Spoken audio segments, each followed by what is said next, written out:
우리에게 주시는 하나님의 말씀 요한복음 4장 23절로 24절 두 절 말씀을 같이 봉독하실 때에 성령의 음성을 직접 들으시기를 원합니다. 요한복음 4장 23절로 24절까지 말씀입니다. 아버지께 참되게 예배하는 자들은 영과 진리로 예배할 때가 오나니 곧 이때라. 아버지께서는 자기에게 이렇게 예배하는 자들을 찾으시느니라. 하나님은 영이시니 예배하는 자가 영과 진리로 예배할지니라. 아멘. 우리 7월 달 시작되면서 한 3주에 걸쳐서 하늘에 속한 자의 복에 대해서 신령한 복, 예배소서의 말씀을 통해 갖고 우리가 하늘에 속하게 되었는데, 그것은 우리의 의로 된 것이 아니라 하나님께서 창세 이전에 그분의 계획에 의해서 우리가 택함을 받고 우리가 선택되었다. 그래서 하나님의 자녀가 되었는데, 그 자녀가 되는 과정은 예수 그리스도의 피로 우리의 죄사함을 받고 속량받고 구원받아서 우리가 하나님의 자녀가 되었다. 이 사실을 성령께서 친히 확증하시고 보증하시고 인을 치셨다. 이렇게 성경에 성부, 성자, 성령 삼위일체 하나님께서 우리가 한 사람이 하나님의 자녀가 되는 것이 그냥 우연히 되는 것이 아니라 이와 같은 하나님의 놀라운 경륜 속에서 우리가 이루어졌다고 하는 거예요. 왜 그렇게 했을까요? 우리에게 하늘에 속한 자의 모든 신령한 축복을 주시기 위해서라고 했어요. 그러니까 하늘에 속한 신령한 축복이 우리가 눈으로 보이지 못하기 때문에, 그 축복이 너무나 어마어마하기 때문에 우리 귀가요, 사람의 귀가 웬만한 소리는 들리는데 너무 큰 소리는 못 듣는다는데, 이게 또 의학적으로 그걸 듣고서 깜짝 놀랐어요. 왜냐하면 우리가 웬만한 소리는 다 듣는데요, 소리가 원래 큰 소리는 못 듣는다네. 이 우주가 돌아가는 소리가 엄청난 큰 소리라는 거예요. 그렇지 않겠어요? 태양을 중심으로 지구가 도는데 이 지구가 돈다는 게 얼마나 진짜 이게 괴음을 내면서 돌겠어요. 그런데 전혀 우리는 흔들림도 들리는 소리도 없잖아요. 그죠? 그러니까 이 하나님이 얼마나 묘하게 만드신 거예요. 우리를 참 들을 수 있는 것만 딱 잘 듣게 한 거죠. 물론 나이가 먹어서 이제 못 듣는 경우도 있는데, 어쨌든 간에 우리 인체의 그 구조를 보면은 전부 다 하나부터까지 오밀하지 않은 것이 없고 귀하지 않은 것이 없는 거죠. 그래서 그렇게 이제 하늘에 속한 자가 된 사람들이 무엇을 해야 되느냐, 하나님 앞에 우리는. 그러면 그래서 지난주부터 하늘의 신령한 복을 우리는 그 하나님의 은혜에 보답하는 것이 가장 귀한 것이 뭐라? 영적 예배라는 거죠. 그래서 영적 예배를 지난주에는 로마서 12장 1절과 2절의 말씀으로 우리의 몸을, 그렇죠?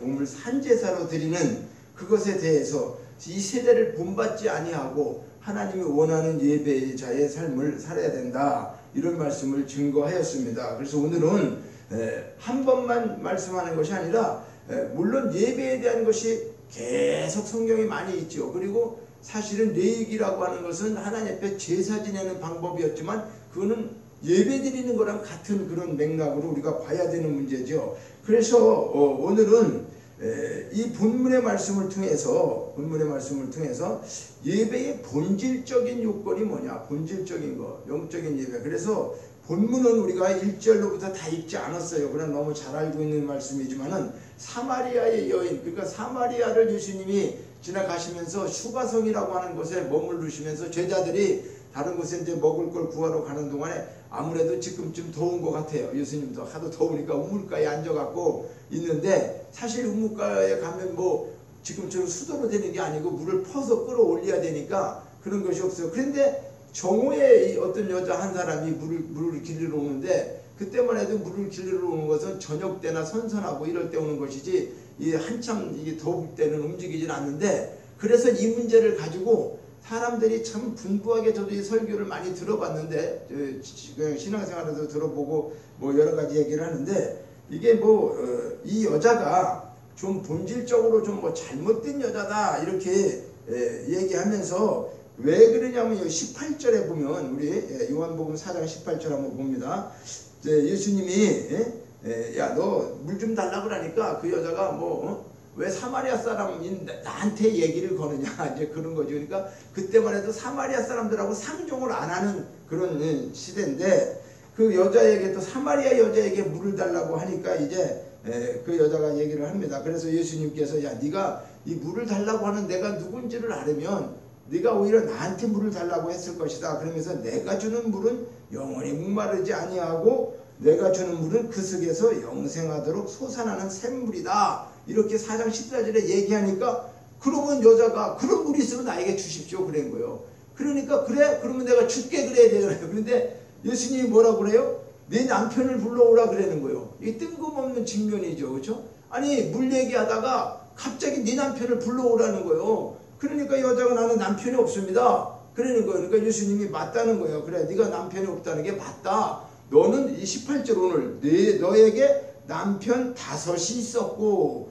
지금 있는 자도 내 남편이 아니니 내 말이 참되도다.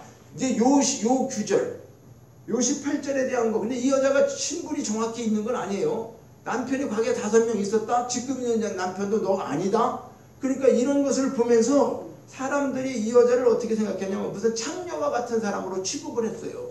그래서 이 여자는 부끄러워서 다른 사람들 많이 있는데 못 오니까 그 땡빛에 물걸로 오고 또 이렇게 남편이 많이 있었다. 이제 이런 것을 보면서 이제 불길한 여자였다 이렇게 생각을 하는데 물론 이 여자에 대해서 직업이 뭐였고 어떤 관계 때문에 이렇게 됐다 한 것은 정확히 성경에 기록이 없어요.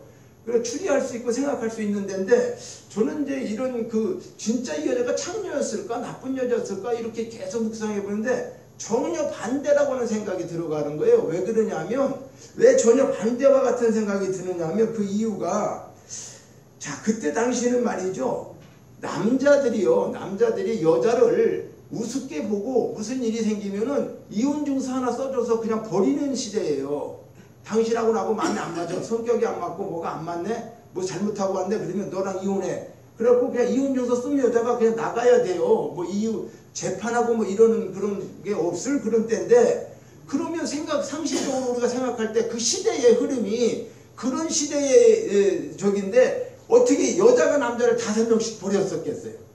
이건 말이 안 된다는 거예요. 그러니까 이 말을 반대로 얘기하면 이 여자는 남자들에게 버림받은 5사람이라고 하는 사람에게 버림받고 너무나 뭐라 그럴까 참으로 가련한 여자죠. 쉽게 얘기하면 너무나 상처가 많이 있고 이런 여자가 아니겠는가. 그러니까 그때 당시에 그런 것을 보고 그래서 예수님이 이 여자 한 사람을 찾아서 사마리아로 가갖고 사마리아 수가성에서 이 여자를 만나면서 가장 귀한 말씀인 오늘 대화 속에서 뭘 얘기하느냐 예배에 대한 이야기를 하고 있는 거예요. 자 그런데 자 이렇게 남편이 없다라고 얘기하니까 그러면서 이 여자가요 이렇게 얘기하는 거예요. 아 예수님 보고 이제 선지자라는 거예요. 왜냐하면 자기 과거를 다 알고 그러니까. 그러면서 20절에 이 여자가 이런 얘기를 하잖아요. 자 우리 조상들은 이 산에서 예배하였는데 당신들의 말은 예배할 곳이 예루살렘에 있다 하더이다. 이렇게 하면서 예배 장소에 대한 이야기를 그 사람이 선지자 같으니까 궁금한 걸 물어본 거잖아요. 그렇죠? 그러니까 아니 어떻게 우리가 물론 뭐 나쁜 짓하고 창녀 이런 사람들은 그럼 하나님을 못 믿었느냐 그런 건 아니에요. 기생나합도 있었어요. 그렇지만은 이 내용으로 볼 때는 이 여자가 분명히 그런 쪽이 아니 왜냐하면 벌써 예배에 대한 장소를 예수님과의 대화 속에서 대화를 할 정도가 된다고 하는 것은 어떻게 보면 뭐가 있었던 거예요? 사실은 믿음이 있었던 거죠. 이 사람이요. 그렇게 저희는 보여지는 거예요. 이런 것들을 볼 때. 그래서 예수님께서는 한 영혼이 천하보다 귀하다라고 하는 말씀을 이곳에서도 우리가 느낄 수가 있다는 거죠. 그러면서 이제 예수님이 쭉 말씀하시면서 야 아버지께 참되게 예배하는 자들은 영과 진리로 예배할 때가 온다. 그러면서 하나님은 영이신데 예배하는 자가 영과 진리로 예배하는 것이다 라고 이 귀한 말씀을 이 여자에게 지금 주신 말씀 아닙니까? 그러니까 자 너희는 알지 못하는 것을 예배하고 우리는 아는 것을 예배한다. 이는 구원이 유대인에게서 남이다 라고 22절에 이제 그 여자와 대화를 쭉 하고 나면서 22절에 이제 그렇게까지 얘기하죠. 그런데 그 전에 보면 또 이런 얘기를 하잖아요. 21절에 보면 여자여 내 말을 믿으라. 이 산에서도 말고 예루살렘에서도 말고 너희가 아버지께 예배할 때가 이제 올 것이다. 그런데 너희는 알지 못하는 것을 예배한다. 우리는 아는 것을 예배한다. 그런데 구원이 어디에서 난다? 유대인에게서 난다라고 얘기하는 거죠. 사실 이방인들이요, 우리가 지금 구원받은 것이 어디서 구원이 이루어지고 이방인들의 구원은 유대인으로부터 온 거예요. 우리가 실질적으로. 왜냐하면 하나님이 어차피 아브라함 조상을 선택해갖고 그들에게 택한 이스라엘을 택해가지고 그들이 어떻게 했어요? 주님이 오셨을 때 복음을 배척했죠. 안 받았단 말이에요. 복음을.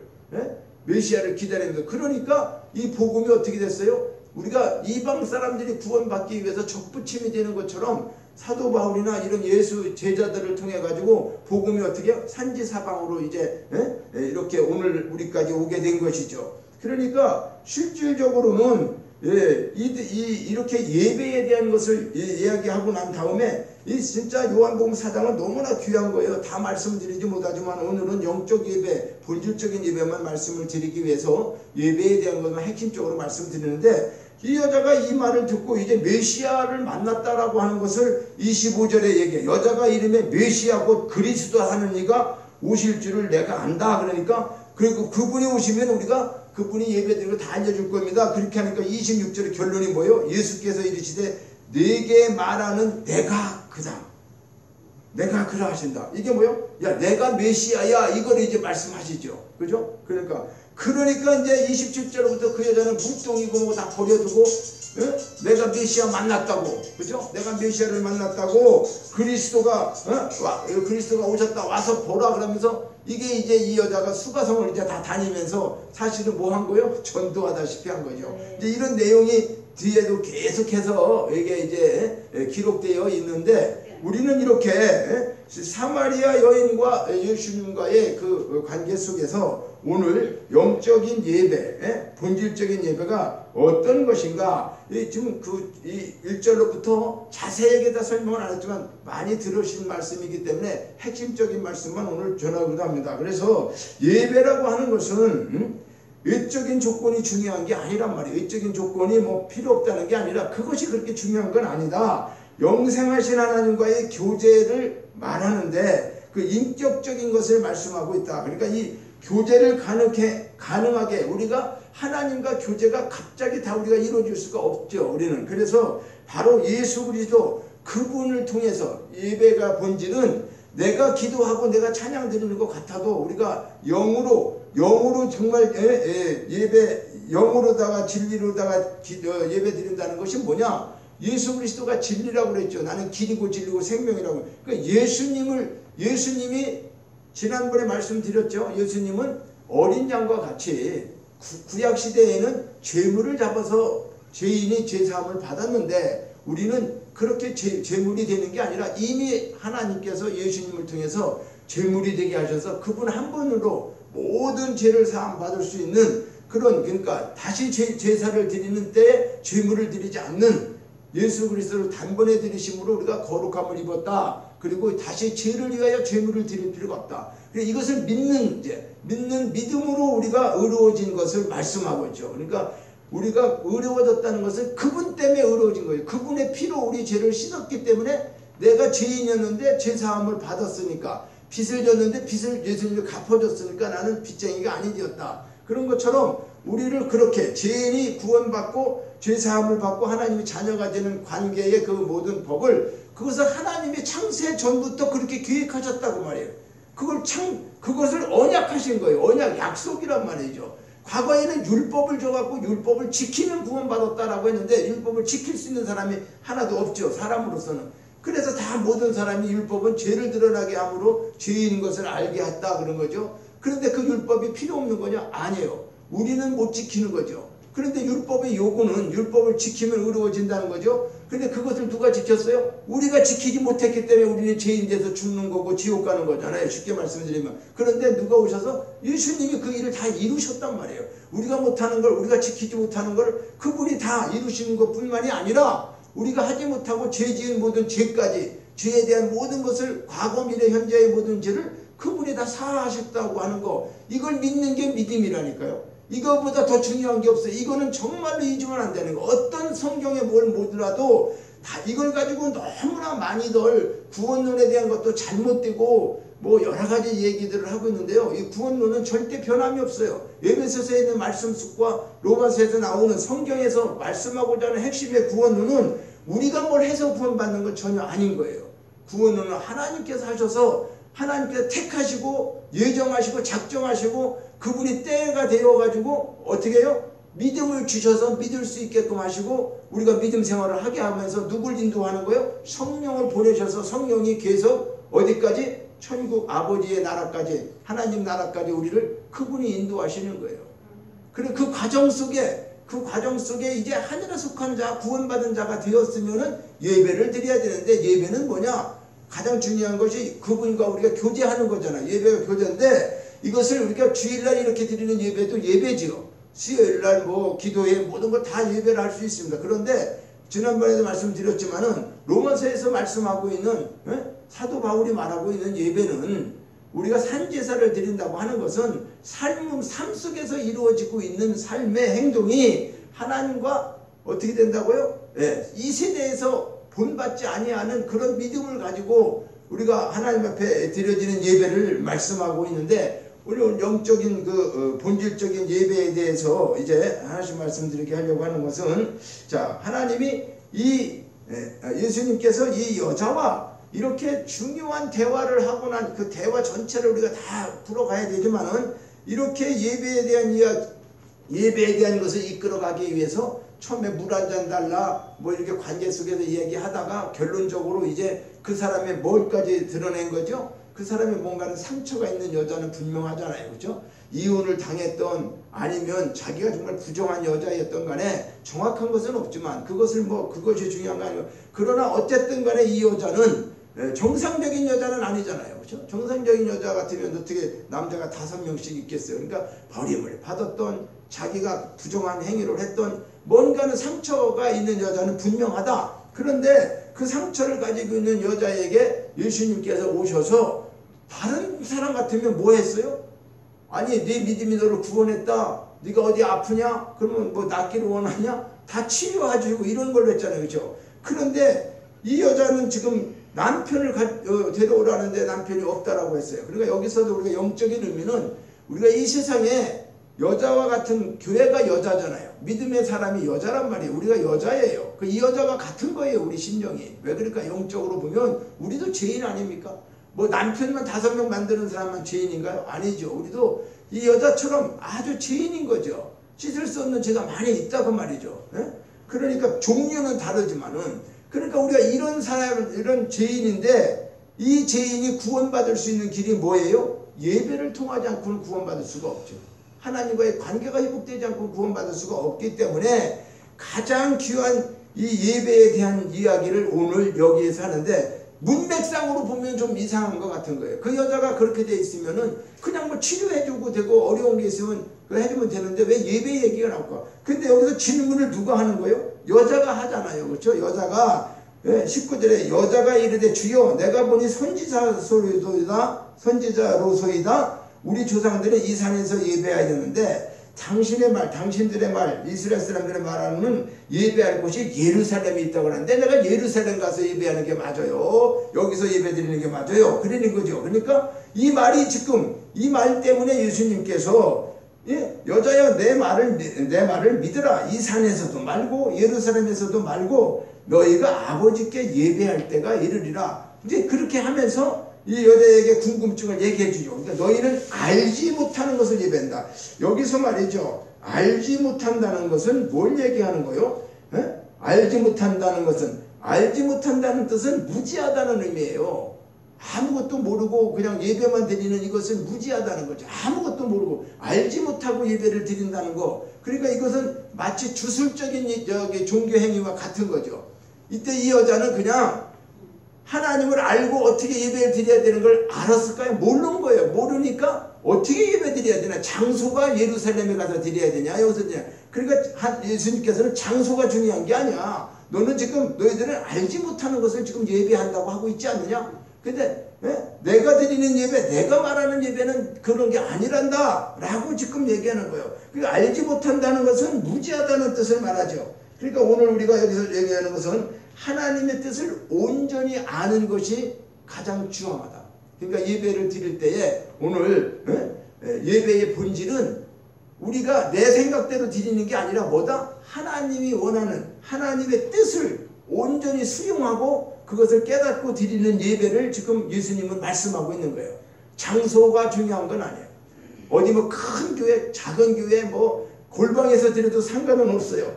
예배의 본질은 그 예배의 본질의 정신을 알지 못하고 하나님을 섬긴다고 하는 뜻을 말하는 거죠. 야, 너희들은 지금 너희들이 드리고 있는 게 잘못 알고 있는 거야. 그러면서 그때 당시에 그들은 모세 오경만을 가지고 그거를 경전으로 삼아서 예배를 드리는 시대다 말이죠. 그러니까 그들은 이방 잡신과 함께 하나님을 섬기는 풍습이 있으니까 우리나라도 말이죠. 지금이니까 그렇지만 그 전에 초창기 때 예배를 드릴 때 우리 부모 세대는 우리가 유교 사상이 너무 심하잖아요. 그렇죠? 다 빌고 그러는 시대예요. 그러니까 하나님도 비는 신앙으로 가는 게 많이 있었어요. 본질은 그게 아닌데 그러니까 하나님을 섬기는 걸 잘 모르니까 이제 교회에서 뭐 이 순서대로 한다. 순서가 꼭 이 하나님 말씀하시면 그건 아니죠. 이 본질과 그런 걸 말씀드려야 되는데 그렇지 않고 그냥만 이제 무슨 순서에 의해서 오늘도 우리가 순서처럼 하잖아요. 그렇죠? 근데 이것은 바뀔 수 있는 거예요. 이건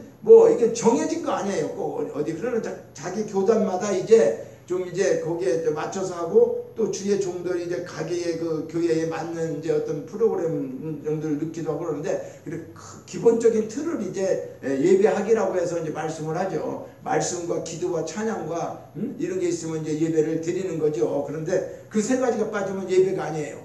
그래 내가 기도만 한다? 이건 예배는 아니란 말이에요. 그냥 기도란 말이에요. 우리가 말씀과 찬양과 기도 그리고 원래는 뭐가 있어요? 헌금.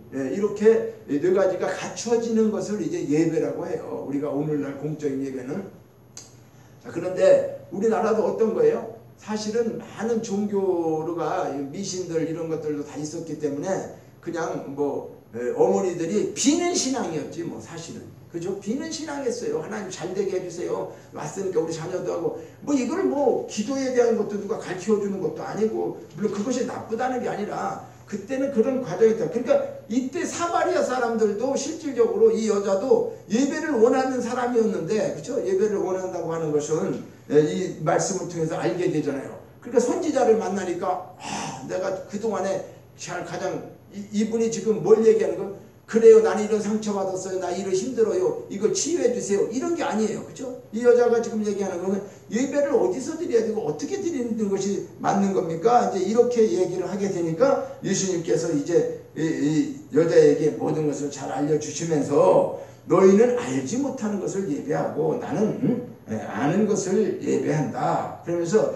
예배의 본질적인 것을 말씀을 하면서 그들의 어떤 풍습적으로 습관적으로 종교적으로 행하는 이런 것들을 이제 잘못된 것이라고 말하죠. 그러면서 사마리아 사람들이 지금 예배 드리고 있는 그 예배는 친정한 예배가 될 수 없는 어떤 미신적인 그런 것들이 포함된 예배라고 하는 것을 우리가 그때의 상황을 보면 알 수가 있는 거예요. 그래서 오늘날 교회에도 또 오늘날 교회 내에서도 어떤 문제냐면 어떤 교파적인 거 그렇죠. 물론 감리교, 장류교 뭐 이게 다 다르죠. 조금씩은 순서가 다르지 않습니까? 그런데 그 순서 속에서 완전히 달라지는 것이 있으면 좀 문제가 있어요. 그러나 어떤 기본적으로 우리 개신교에서 그래도 이단이 아니다라고 하는 것은 이 네 가지가 항상 살아있느냐 그런 말씀을 우리가 보는 거죠. 기도와 찬양과 말씀과 그리고 헌금과 이런 것들이 있는가. 이제 그러면서 우리가 더 중요한 건 뭘 얘기하죠? 말씀 속에서 실질적으로는 구원에 대한 말씀, 그렇죠? 예수님에 대한 십자가에 대한 부활에 대한 이런 것들이 어떤 말씀 속에서도 예수 그리스도가 나타나지 않고 십자가에 대한 우리가 죄인인 거 이런 것들이 없이 그저 우리가 축복받고 잘 살고 그냥 우리 노력으로 깨끗하게 살아야 되고 이런 것만 성화적인 것을 계속해서 이야기하고 그런 것으로 복받는 것을 얘기하면 기복신앙적으로 흘러갈 수가 너무나 많다는 거죠. 그래서 오늘날 어떻게요? 기복신앙적인 설교는 사람들이 많이 모이게 되고 그 죄를 지적하거나 십자가에서 우리가 죽어야 된다든가 이런 죄에 대한 것을 이야기하게 되면은 좀 그런 것을 좀 받아들이지 않는 경우가 좀 많이 이제 있다라고 할 수 있죠. 그래서 어떤 교파적인 특성이나 자기 자신의 신앙의 어떤 그 취향을 가지고 특정한 교리만을 강조하는 것은 반성하고 우리가 주의해야 된다. 그래서 성도들의 편협한 신앙관, 어째 좁게 그냥 하는 그런 건 우리가 사회의 모든 문제와도 짚게 된다. 그러니까 마치 뭐라 그럴까요? 주님이 말씀하신 성경에서 말씀하시고 있는 이 넓은 차원의 성경의 넓은 차원의 예배가 아니라 그냥 단편스럽게 예를 들어서 사람이 축복을 받으려면 11조를 꼭 해야 돼. 그러면서 11조에 대한 아주 축복을 갖다가 강요해서 11조가 마치 축복을 받는데 근본이 되는 것처럼 또 이야기하고 또 어떤 경우에서는 1,000번 감사한금을 해야 된다라고 하는 특별한 걸 정해가지고 막 하는 이런 것들은 성경에 없는 게 아니라 있는데 그런 내용이 아닌데 그렇게 하는 거. 예를 들어서 11조를 하면 축복을 받는다라고 성경에 있지만 그건 단편적으로 그것이 11조에 대한 개념과 이런 것들을 다 이해가지고 왜 예수님이 그 말씀을 하셨는가를 알고 마지막에 말라기를 통해서 하는 이것이 해석이 안 된 상태에서 11조만을 강요하는 것은 좀 잘못된 것이고 또 우리가 잘 알지만 솔로몬이 1,000번째 제사를 지냈다는 것이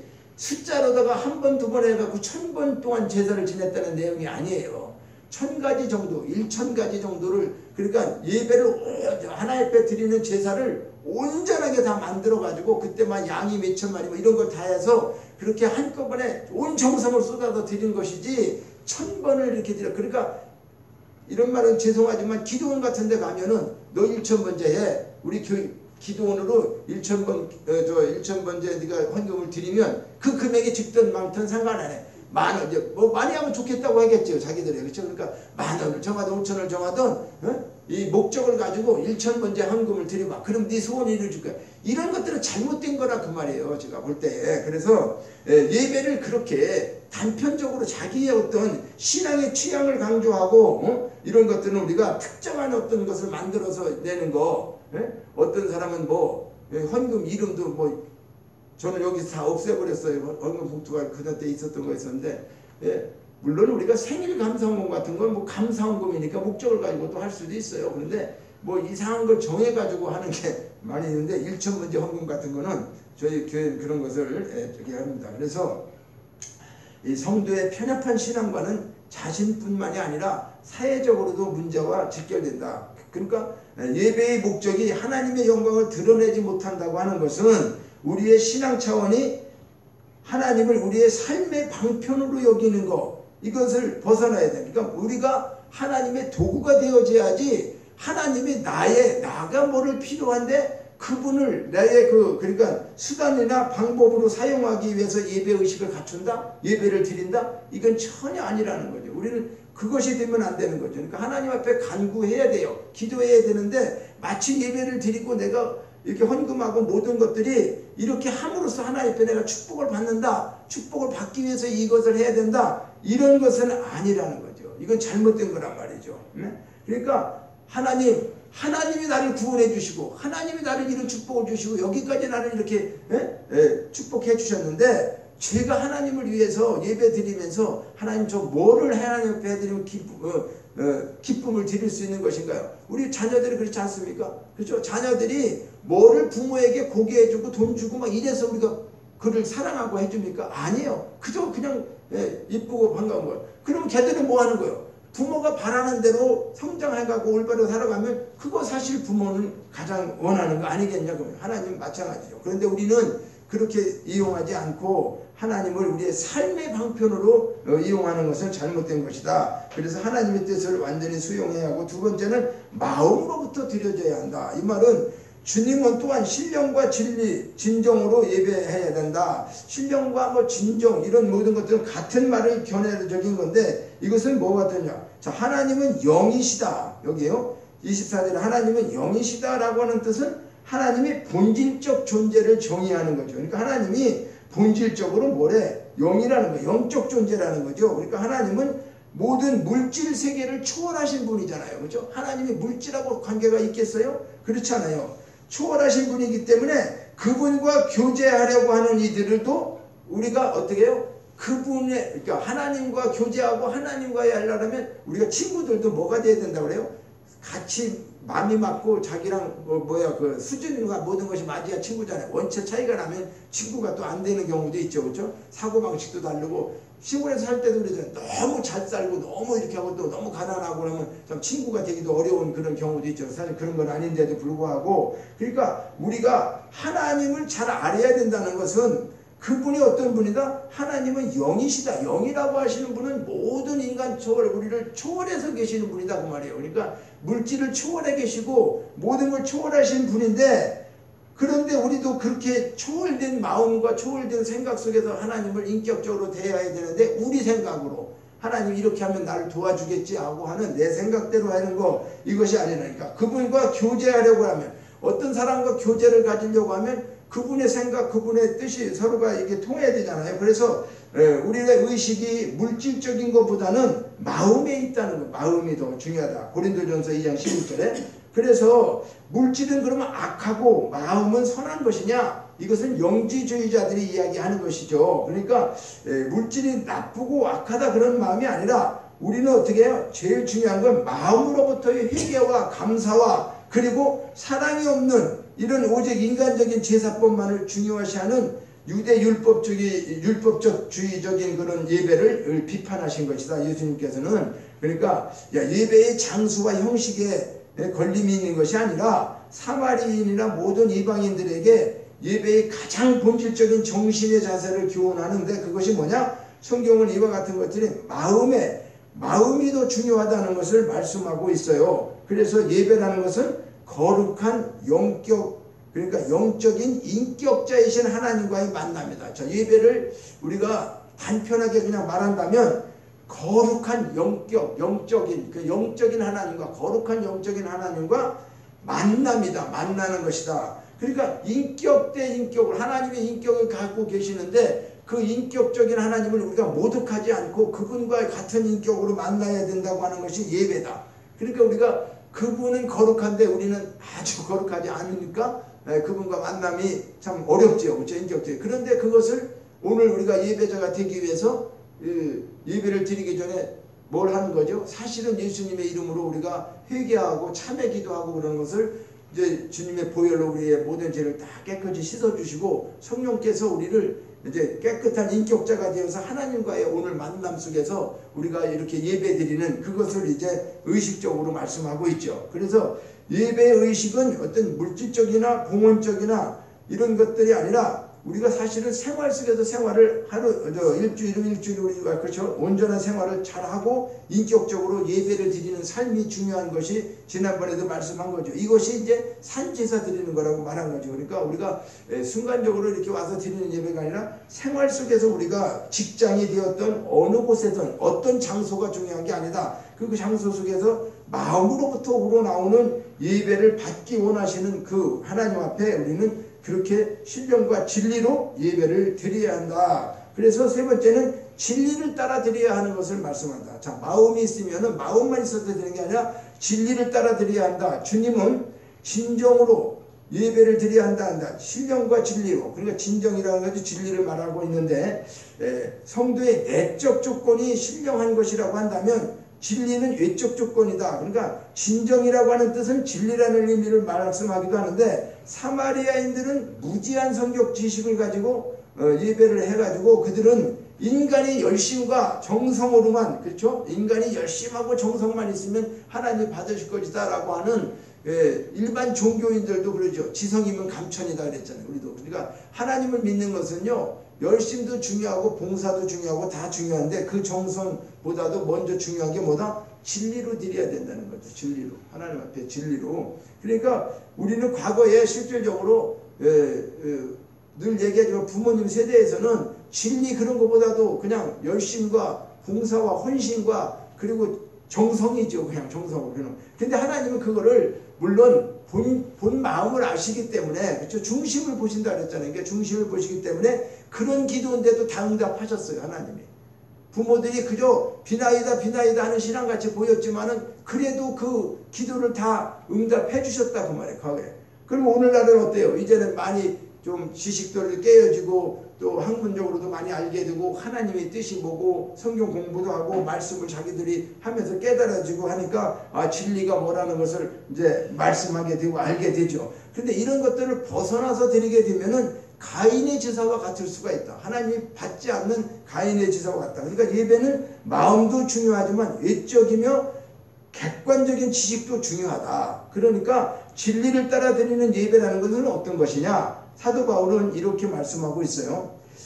저희가 하나님께 열심히 있으나 지식을 쫓는 것이 아니라 하나님의 의를 모르고 복종치 아니하였느니라. 로마서 10장 2절에 그리고 그리스도는 모든 믿는 자에게 의를 이루기 위하여 율법의 마침이 되셨다. 그러니까 자, 열심히 사도 바울 자신이 얼마나 열심히 있던 사람이에요. 사도 바울 자신이 율법을 지키면서 율법에 흠이 없고 하나님을 잘 섬긴다고 했는데 그것이 결과적으로 뭐가 됐다는 거예요? 하나님의 의를 모르고 하나님의 의를 몰랐다는 거예요. 그러니까 예수님을 다메섹 도상에서 만나고 나니까 자기가 알고 있었던 것이 얼마나 잘못되었구나 하는 것을 철저하게 얘기하면서 모든 것을 배설물로 버리면서 의로다가 진리로 드린다는 게 무엇인가? 모든 믿는 자에게 의를 이루기 위하여 율법의 모든 것을 마침이 됐고 율법을 이루신 분이 누구다? 예수님 한 분이시구나. 이걸 깨달은 거죠. 그러니까 내가 의로워지고 내가 해서 되는 게 아니었구나. 예수님의 의가 아니고는 이것이 하나님이 기뻐 받으시는 예배가 아니구나 하는 것을 사도 바울이 깨닫고 로마서에 이 말씀을 기록하고 있는 거예요. 그래서 그때에 이제 자기들과 똑같이 그렇게 율법을 지키고 막 의로워지는 자들에게 너희들 열심히 있는 거 맞다. 이게 열심히 있는데 그건 지식을 쫓은 것이 아니라 하나님의 의를 모르고 하나님의 의를 모르고 복종치 아니하였다. 오히려 그가 열심히 믿은 거는 뭐예요? 하나님을 열심히 믿은 게 예수를 죽이는 결과가 나왔잖아요. 그렇죠? 그러니까 자기가 그걸 깨달은 거죠. 내가 하나님을 이렇게 하면은 하나님을 반대하는 예수를 자기가 잘못하는 거잖아요. 그렇죠? 지식적으로 잘못 알다 보니까 예수를 믿는 사람을 박해하고 죽이게 되고 이런 짓을 하러 갔는데 이제 예수를 만나고 나니까 자기가 과연 그것이 잘못되었다는 걸 깨닫고 그들에게 얘기하는 거죠. 너희들 열심히 있는 거 좋은데 그게 과연 지식을 쫓은 거냐? 그게 아니다. 그리고 율법 우리가 이룰 수 없어. 예수님이 이루신 거야. 그분이 마침 이룬 거야. 이거를 강력하게 자기가 체험했기 때문에 사도 바울은 자기가 그 체험한 것을 로마서에 그렇게 말하는 거예요. 그래서 유대의 성전 희생물 율법은 진리 되신 예수의 그림자죠. 그러니까 뭐냐면 율법 시대에 우리가 지켜야 되는 제사의 그 모든 것은 그림자와 같은 것이고 실체는 이제 예수님이 오셔서 그분이 이제 모든 제사에 대한 것을 이루신 것처럼 그러니까 예수님께서 오시기 전에 그 모형적인 진리의 방편을 통해서 하나님께 예배를 드려서 의를 얻으려고 영생을 어떻게 약속받았지만 이제는 어떻게 해요? 진정한 진리의 본체 되시는 예수님이 오셨잖아요. 그렇죠? 그러니까 율법 대신에 뭘 따라야 돼? 복음의 원리. 복음의 원리를 따라 예배를 드려야 진정한 예배가 되는 것이다. 그런데도 우리는 지금도 물론 형식을 나쁘게 생각하는 건 아니지만은 뭐 6월절 절기를 지켜야 된다. 뭐를 해야 된다. 얼마나 잘못된. 그러니까 하나님의 어머니인가 장길자 그 사람은 6월절 절기를 지키지 않으면 구원이 없다라고 하면서 많은 사람들에게 그런 저기를 하고 있는데 오늘날도 그런 것들이 얼마나 많은지 모른다 그 말이죠. 그러니까 어떤 율법을 지켜서 원리를 따라 예배를 드려야 되는 것인데 그렇지 않은 것. 그러니까 불의하고 흠이 많은 인생과 거룩한 영적인 절대자와의 만남은 어떤 우리의 죄를 이제 과거에는 짐승을 통해서 제물로 했지만 그거 가지고는 이제 우리가 완전한 죄의 사함을 받지 못하기 때문에 어린 양 예수 그리스도 그분이 이제 오셔서 그분을 통해서 우리가 완벽하게 이제 의인이 되었다고 하는 것을 말씀하고 있죠. 그러니까 이제는 과거에는 그렇게 드릴지 모르지만 예수님이 오시고 난 다음에는 이제 예수님을 통해서 예배를 드리지 않고는 그러니까 우리가 기도를 하든 뭐든 예수님 이름을 하는 게 뭐예요? 그러니까 오늘 여기에서 이 여자에게 쭉 얘기하고 마지막에 그러면 메시아가 올 때가 되면 그런 것을 알려주신다고 하니까 메시아가 오면 되겠네요 라고 하는 거죠. 여자가 메시아가 곧 그리스도라 이가 오실 줄을 내가 알고 있습니다. 여자는 알고 있는 거예요. 그리스도가 오신다는 거, 메시아가 온다는 거. 그런데 이제 그가 오시면 모든 것을 우리에게 알려주시겠네요. 이렇게 이제 결론이 이제 끝나가는데 26절에 예수님께서 내게 말하는 내가 그다, 내가 그리스도다, 내가 메시아다 이렇게 이제 말씀하신 거 아니겠습니까? 그래서 오늘 주님은 바로 이 진리의 도를 어떻게 하나님 앞에 예배드려야 되는가를 알려주기 위해서 이 땅에 오셔서 내가 십자가에서 죽어서 죄사함을 너희들이 받았지만은 나중에 언제요? 주님 나라에 가기 전까지 우리가 이 땅에 살면서 하늘에 속한 자로서 뭘? 예배를 계속 드려야 되는데 예배 드리는 게 뭐라는 것을 알려주시기 위해서 이와 같은 말씀을 지금 하시는 거죠. 그러니까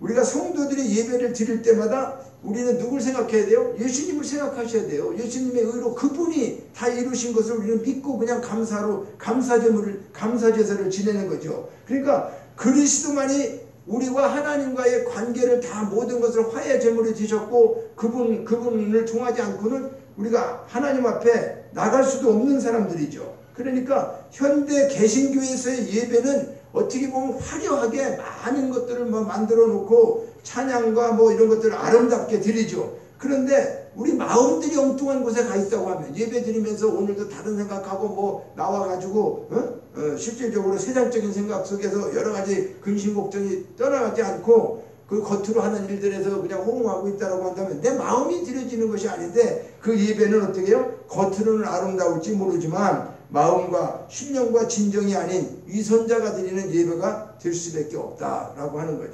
끝으로 우리 주님은 소외당하고 고아와 과부된 자들을 찾아오셨잖아요.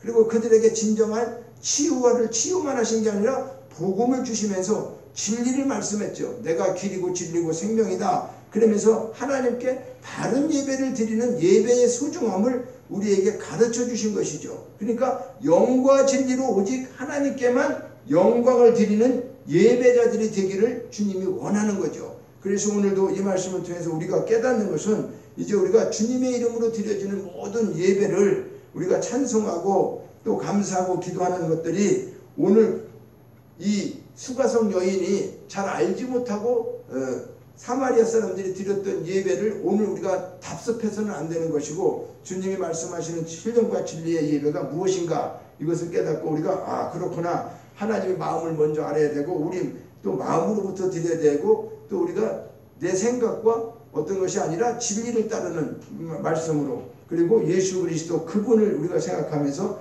그분이 모든 일을 이루셨기 때문에 우리는 그분에게 소속되어져 있기 때문에 그저 믿음으로 드려지고 믿음으로 기도하고 믿음으로 이루어지는 것이지 내가 뭘 이렇게 전적으로 해서 하는 것이 아니라고 하는. 그러니까 우리가 삶을 통해서 오직 하나님께만 영광을 드리기 위해서 우리는 애쓰고 힘쓰는 그런 일들을 성령께, 그렇죠? 성령께 우리 힘으로 안 되니까 성령께 늘 부탁하고 우리가 동행해 달라고 하고 또 그분이 우리를 어떻게 해요? 늘 함께 임마누엘의 축복으로 역사해 주신다고 하는 것은 물론 우리가 세상적인 것도 잘 봤지만은 삶 속에서 하나님의 진리를 떠나지 않고 말씀 안에서 그분을 따라가는 성령을 따라가는 그런 삶이 되면 우리는 어떻게 해요? 온전한 생활의 예배가 이루어진다고 하는 것을 믿으시고 우리가 오늘도 예배의 소중함은 영과 진리로 하나님이 영이시기 때문에 그분의 뜻에 맞춰야지 내 뜻에 맞춰서 하나님 앞에 하는 것이 아니라는 것. 그래서 예수님의 이름으로 우리가 기도하고 모든 하는 것은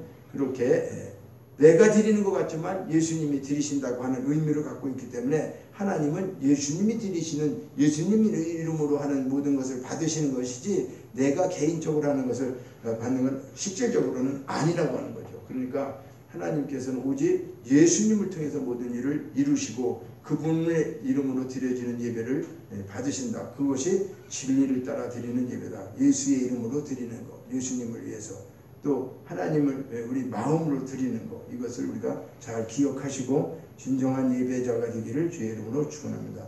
하나님 아버지, 이 땅에 많은 예배를 드리고 살고 또 예배에 대한 것을 아버지 알지 못해서 하나님이 원하는 예배를 드리지 못해서 예배를 드리고도 가인과 같은 일들을 행하지 않거나 또 아버지 하나님 우리가 예배 속에서 내 뜻이 이루어지기만을 고집하는 마치 기복적인 신앙으로 우리가 살아갈 때도 많이 있었습니다. 그러나 이제 모든 것을 깨닫게 해주시고 우리는 이미 하나님께서 택하시고 선택하셔서 창세 전에 하늘에 속한 자가 되었고 하나님의 자녀가 되었으므로 하늘의 모든 신령한 축복을 우리는 다 주셨다고 했습니다. 받은 자입니다. 그렇기 때문에 그 받은 모든 것들을 감사할 때에 하나님 우리가 예배를 통해서 예수 그리스도 그분이 이루신 모든 것들을 저희가 믿고 그 진리 가운데 드려지는 이 거룩한 산 예배를 삶 속에서 우리가 생활 속에서 이루어지게 하여 주시고 성령과 동행하지 아니하면 우리의 뜻대로 살아갈 수밖에 없습니다. 성령님이 늘 우리와 동행하시고 함께 해주셔서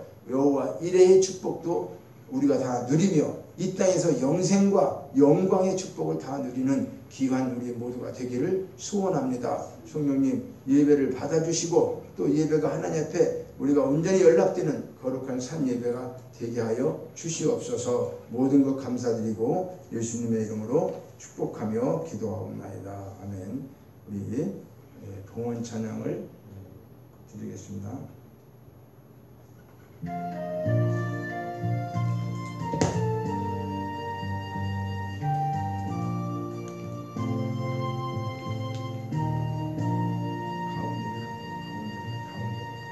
나의